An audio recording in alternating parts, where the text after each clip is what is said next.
Welcome, dear friends. Today's topic is reproduction in lower plants. Myself, Vivek Suresh Jede. Today, we learn more about reproduction in lower plants. This picture, which you visualize on the screen, is the Chlamydomonas, and on right side, that is yeast. Yeast is the organism which is used to prepare bread, biscuits, etc.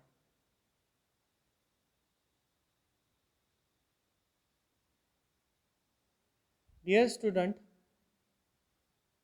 you all know that plants are reproduced. How plants are reproduced?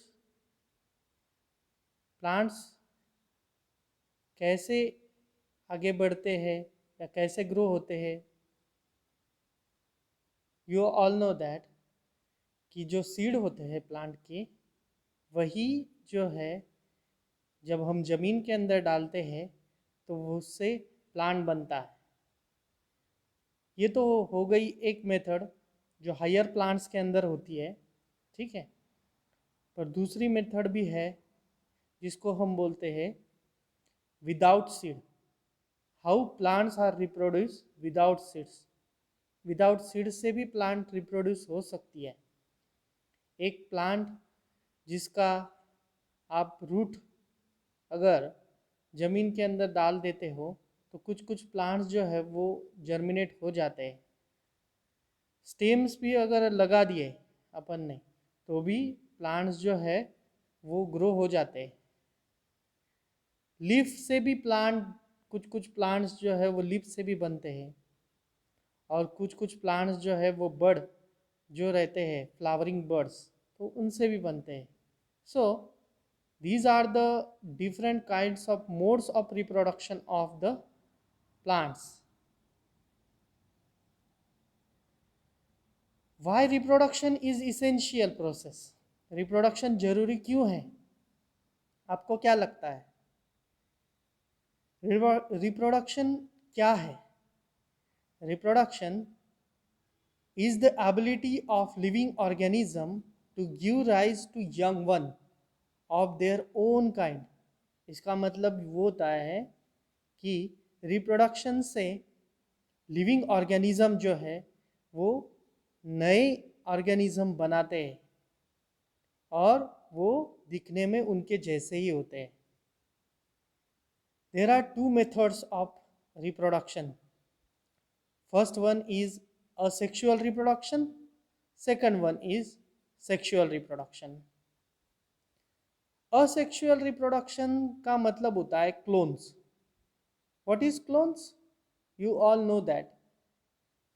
अगर morphologically और genetically similar individual बन जाता है तो उसको हम बोलते हैं असेक्सुअल रिप्रोडक्शन, और उसी को हम बोलते हैं क्लोन्स।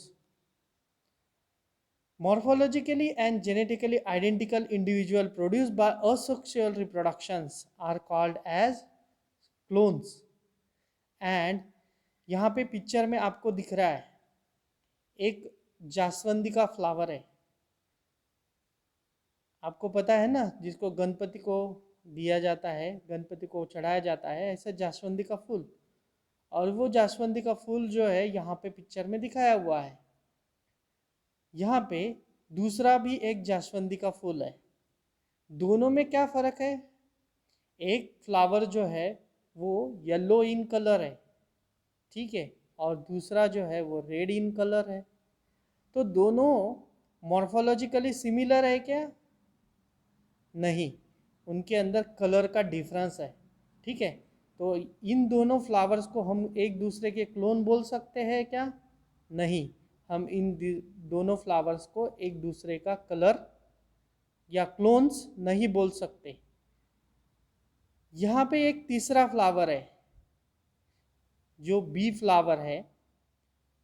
ए और बी को अगर आप देखोगे तो वो एग्जैक्टली एक दूसरे के जैसे है, और इनके पेरेंट्स को हम मॉर्फोलॉजिकली और जेनेटिकली आइडेंटिकल पेरेंट्स बोल सकते हैं. That's why they are known as clones. अब हम देखते हैं what is asexual reproduction. It is the process resulting in production of genetically identical progeny for a single organism and inherit the genes of the parents. अब आपको jeans पता होंगे तो बहुत अच्छा है, but genes are the DNA which is present inside the cell of a living organism.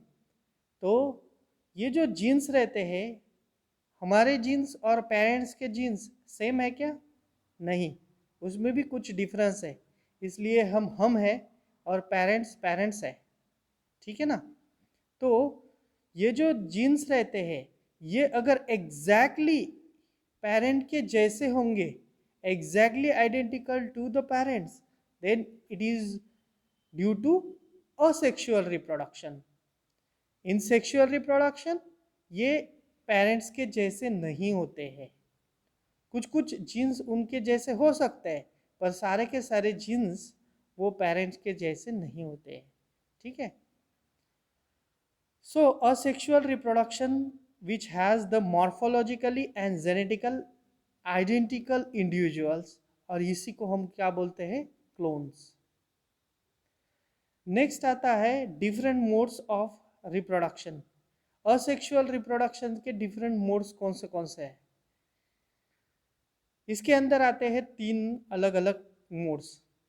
एक होता है फ्रैगमेंटेशन, दूसरा होता है बडिंग, और तीसरा होता है spore formation. What is fragmentation? Fragmentation का मतलब होता है एक इंडिविजुअल को अगर हम उसके छोटे छोटे टुकड़े कर दें तो that is what we called it as fragmentation. Budding जो रहता है उसके अंदर एक इंडिविजुअल जो है वो छोटा सा एक बर्ड बनाता है और उसके अंदर जो है अपने सारे जीन्स डालता है. That is what we called it as birds. और स्पोरिंग फॉर्मेशन भी कुछ कुछ वैसा ही होता है. चलो हम इनको डिटेल में देखते हैं. Fragmentation. Multicellular organisms can break into fragments due to one or more reasons. For example, Spirogyra. These fragmented individuals then grow as a new individuals. यहाँ पे स्पाइरोगायरा दिखाया गया है, पिक्चर में आप देख सकते हो.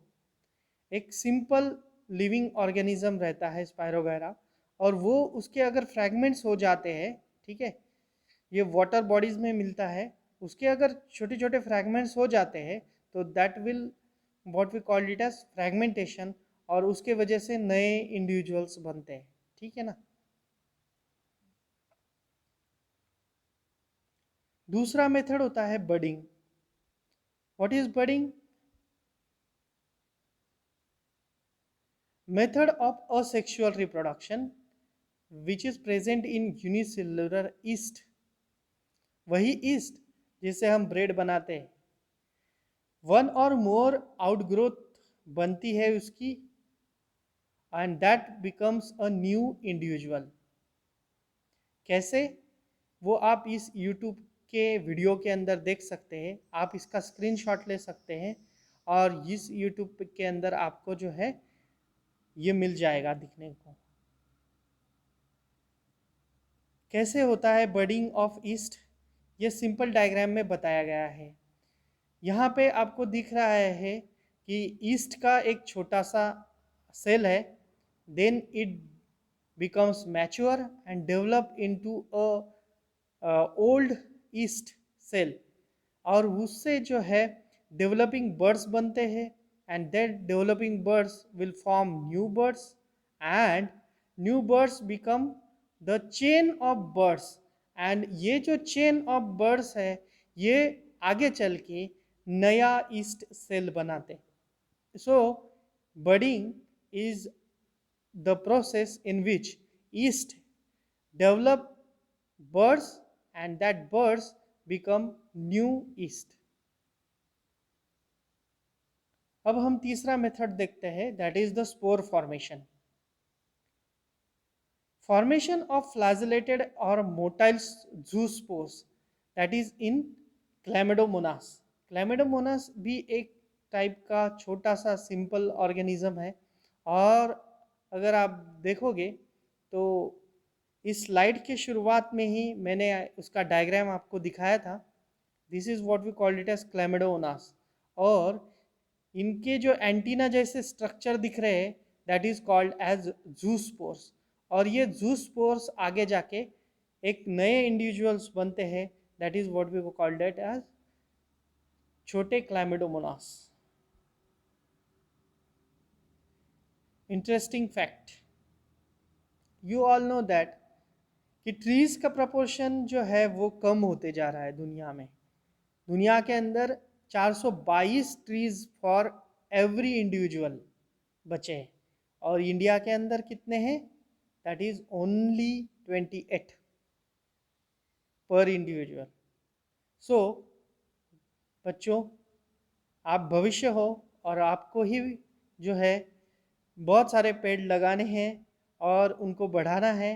And with this concluding remark, I will end this lecture. Thank you.